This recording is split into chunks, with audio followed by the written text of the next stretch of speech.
What do you do after investing hundreds of millions of dollars into multiple businesses and you wake up one morning to realize that a new government policy has put you out of business? That was Opay in 2020. When Opay came to Nigeria in 2018, they didn't come to play. They had one goal: to build a super app. The idea was to give Nigerians an app from which they could do everything. From there, they could order their food, they could book their rides, they could do their banking. It was a social media app. From there, they could do literally everything. In 12 months, Opay launched more businesses than some companies would ever launch in 20 years. O Ride, O Car, O Trike, O Food.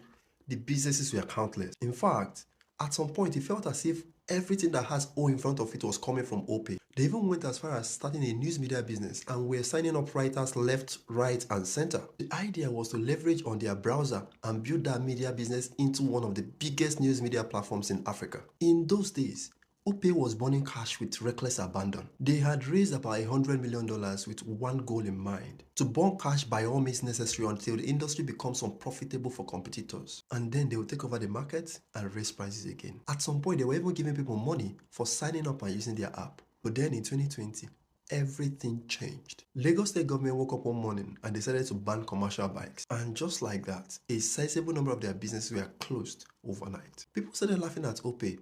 In fact, at some point, they referred to them as Otilo, but that was where the story took an unusual turn. In the middle of all these things, Opay noticed something interesting. A sizable number of people use their apps just for transfers, not even for ordering food or for ordering rides or anything like that. They decided, if they can't give Nigerians a super app, let them give them their best banking app ever. They focused on one basic thing: to make transfers fast and reliable. Opay went to the people. They started planting POS agents everywhere.